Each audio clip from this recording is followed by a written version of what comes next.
Commander Velter's long fingers rested against the chilled surface of his ship's control panel. His dark eyes stared out into the endless void. Somewhere out there, hidden in the blackness, was a system no one dared mention anymore, the forgotten home of humanity. It had been 20 millennia since the last word from them, 20,000 years of silence. Velter was old enough to remember the tales his grandfather once told, stories of humans arriving in the galaxy with tiny ships and oversized dreams. They weren't the strongest, nor the most intelligent, but they were relentless. Failure never to stop them. Once, they had outposts on dozens of worlds. They traded with the Zephyrian Confederacy, bargained with the Caithmore Empire, even attempted friendship with the aloof Arcturus Collective. Some species admired them, others found them brash and unpredictable, but all agreed on one truth. Humans were determined to stay. Then, without warning, they vanished, not in war, not in fire, just silence. Their ships stopped arriving. Their signals ceased. Missions to their colonies found empty cities, lights still flickering, machines humming, but no humans. Earth was the greatest mystery of all. When scout ships reached the solar system, they encountered something unimaginable. Earth remained vibrant and untouched but was shielded by an impenetrable energy field. Any probe touching the barrier vanished. Messages received no response. For decades, scientists tried to decipher the phenomenon. Some called it a shield, others a weapon. A few whispered it might be a gate. But after 50 years, the galaxy moved on. Earth was marked as dead. Space. Its colonies were split among other species. The Zephyrians took the mines, the Keith, the farmland. Others claimed research hubs. Humanity faded from memory. Velter had been born long after. To him, humans were myths, strange bipeds from a watery world, lacking fur or fangs, yet somehow mastering the stars. Now he commanded his own vessel, the Starwind, patrolling the fringes of Zephyrian territory. The job was routine: scan this system, check that asteroid belt, ensure pirates stayed away. Quiet, safe work. Until today. He sipped his morning caf when alarms shrieked. The bridge lit up. "Commander," his science officer called. "We've detected something unusual." Velter set down his cup and approached the console. Data scrolled rapidly. "What am I looking at?" "Unknown energy reading, sir. It's massive ... and moving." A knot formed in Velter's stomach. In years of patrol duty, nothing had ever appeared like this.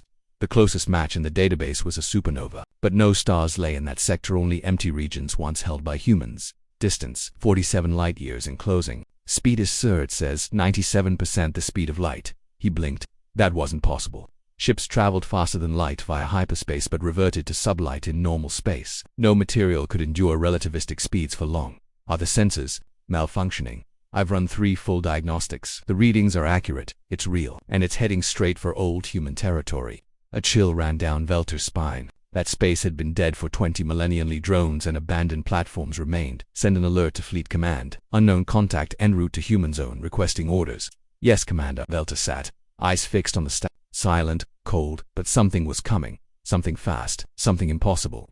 He thought of the old stories of humans who never quit, even when the odds were hopeless. Perhaps the silence was ending. Perhaps the galaxy was finally about to get an answer. The minutes passed slowly. The alert from Fleet Command came 3 hours later. Admiral Kresh's voice trembled through the comms. "All ships in Sector 7. Proceed to human boundary at maximum speed. Form defensive lines. Do not engage unless fired upon. Observe and report." Velter watched as his navigator plotted a course. Around them, other Zephyrian vessels moved in formation. The Starwind was a patrol craft, but heavier ships joined the coal cruisers, destroyers, even a dreadnought from the core. 2 days later, the armada assembled at the edge of human space. It was the largest gathering Velter had ever seen. No, just Zephyrians, but Caithmore warships, Arcturus Defense Rig 7, the elusive Valor Runners sent shadow. The galaxy was holding its breath. "Commander," his sensor tech called. "Contact has exited hyperspace." Velter looked at the screen and froze. The vessel before them dwarfed anything he had ever known. It stretched across space like a metal countenance, blacker than the void, but glowing from within. Strange energy patterns writhed across its surface like living circuitry. "How big is it?" Velter whispered. 12 kilometers long.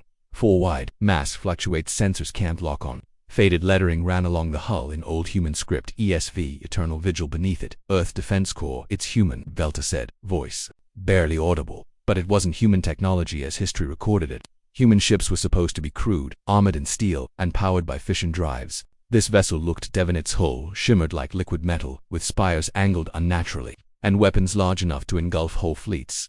Chaos broke across the fleet comms. Everyone had the same question. How? Where had the humans been for 20,000 years? What had they become? Then the ship spoke. The voice echoed across every channel, not one voice, but many, layered, beautiful and terrifying. "This is the ESV Eternal Vigil. We have returned to reclaim what was taken. All vessels within former human territory have 72 standard hours to withdraw. This is your only warning. Admiral Kresh responded instantly.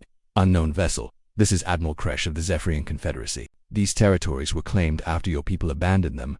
We demand to speak to your commanding officer. The reply came cold and immediate.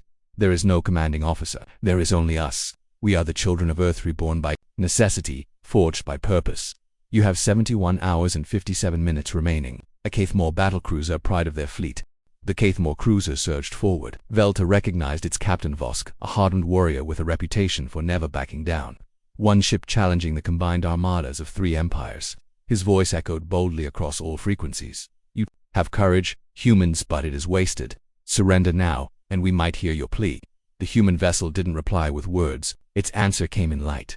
Streams of energy lashed out from the eternal vigil, not as weapons, but as radiant tendrils that wrapped around the Caithmore cruiser like luminous restraints. The massive ship, 800 meters of armored force, was gently pushed back through space. Its engines roared, straining at maximum thrust, but it was like trying to move a mountain.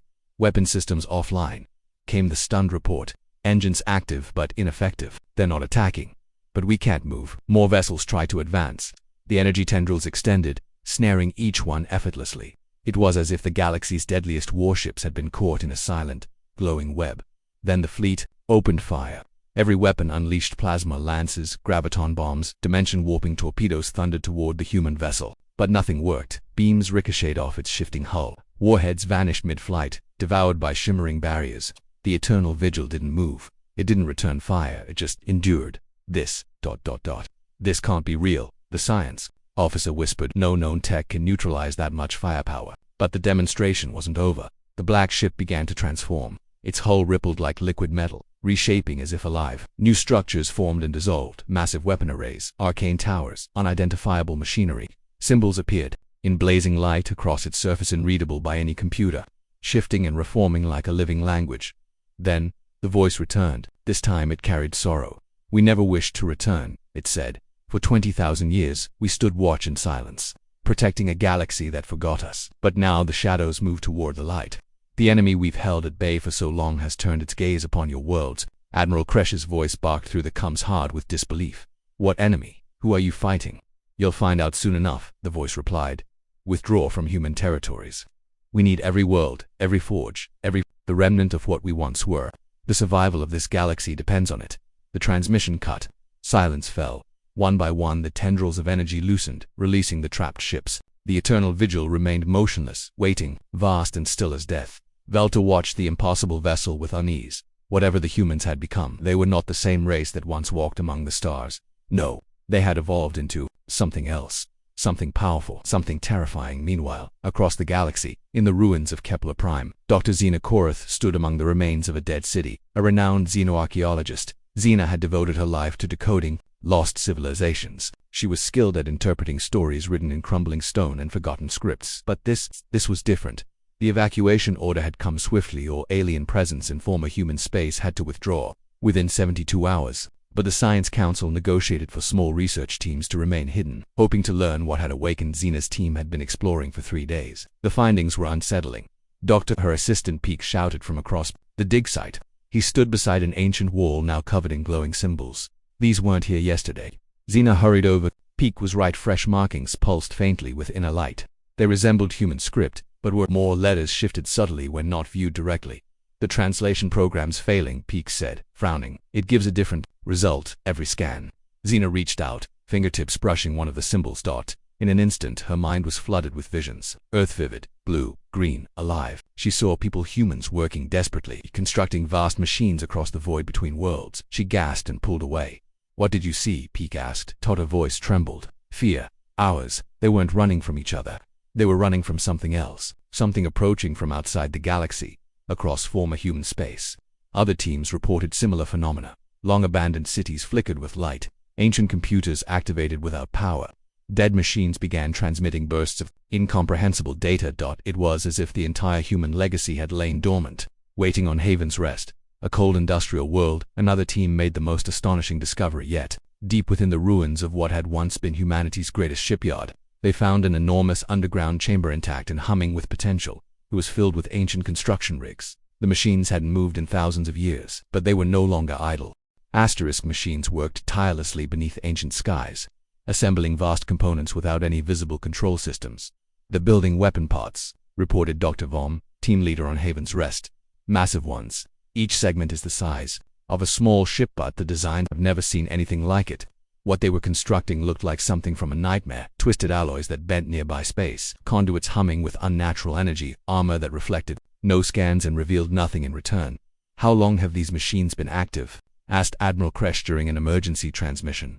"That's the disturbing part," Sir Vom responded. "Overcomes carbon readings show they reactivated exactly 72 hours ago, just as the human ship appeared." The pattern was repeating across dozens of former human colonies. Technology dormant for 20 millennia was coming alive beyond alien understanding. It was as if the entire human civilization was awakening and preparing. The most unsettling discovery came from a scientific station monitoring the solar system from afar. Though the energy barrier around Earth remained impenetrable, long-range sensors detected the unthinkable. "That shield isn't just protective," explained Dr. Milax, lead scientist of the Earth expedition. "It's hiding something. Something." Enormous mass readings hinted at artificial structures scattered throughout the solar system, some larger than moons. Even more worrying were the energy surges, massive discharges aimed outward into the silent void beyond the galactic edge. "They've been engaging targets," Milax continued, "for 20,000 years. Weapons fired toward nothing we can see, but something must be out there." As data poured in, a terrifying picture emerged. Humanity hadn't abandoned the galaxy. They had sealed themselves away to fight a war no one else knew existed. While others claimed their colonies and moved on, humans had silently held the line against an unseen, unimaginable threat, and the signs were everywhere. Deep space listening posts, once dismissed as background noise, were now identified as human monitoring stations beyond the galactic rim. Asteroids at the edge of known space turned out to be weapon platforms built not to target their neighbors, but the blackness beyond the stars. Most disturbing were the messages. Long-dead human communication arrays suddenly came online, broadcasting at frequencies so low they were nearly undetectable. The contents encoded battle reports, troop movements, casualty records, stretching back millennia. The truth was undeniable.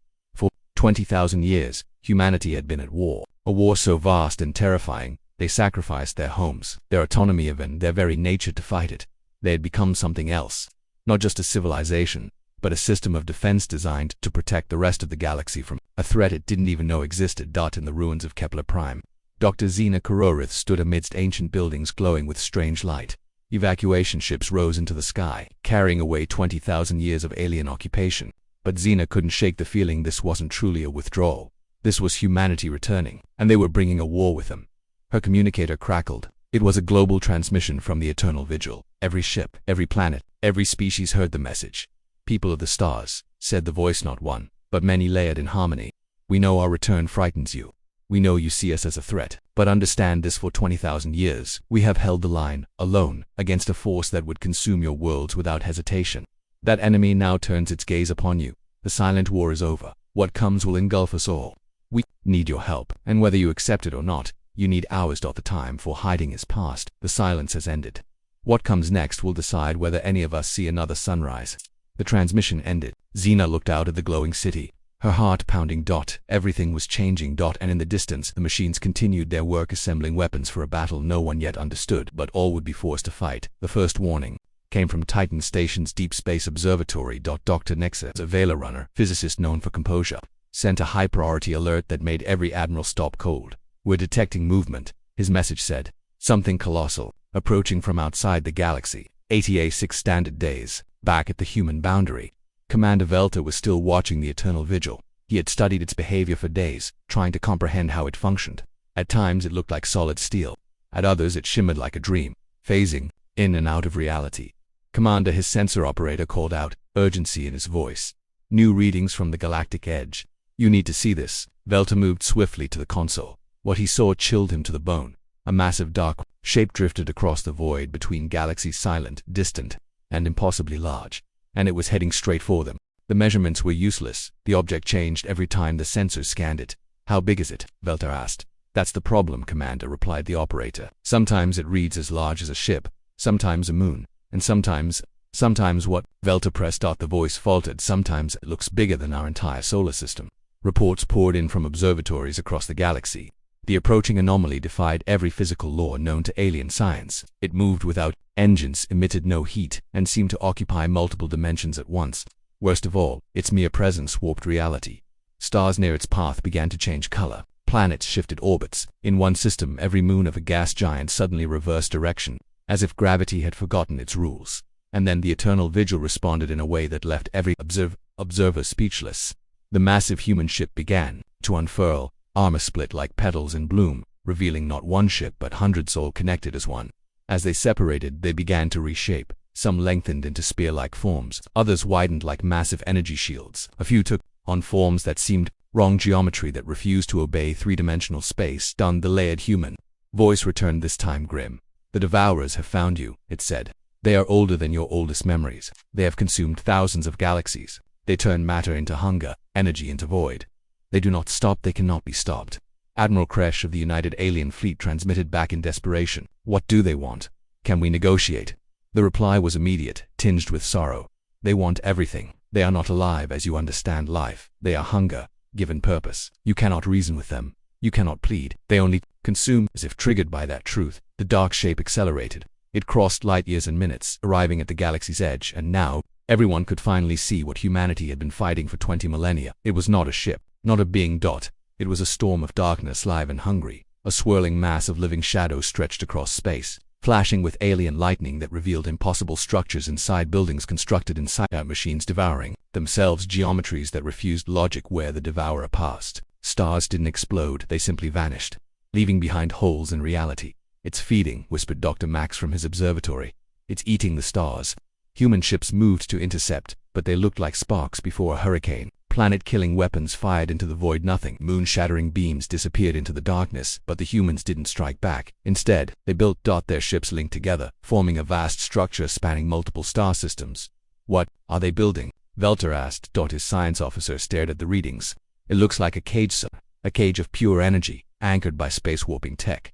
But the entity wasn't idle. As it moved, it twisted the rules of the universe, matter into light, light into something else, and worst of all, it was learning. Each human tactic failed faster. The enemy adapted instantly. This was more than war.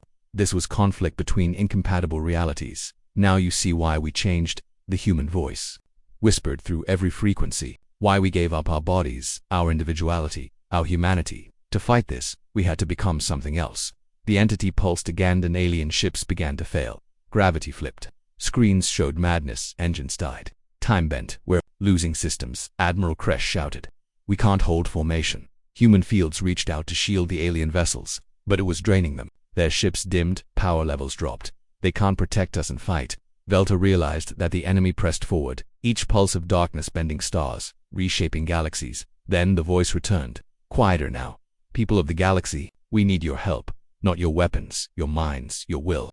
This enemy feeds on reality, but reality is shaped by belief.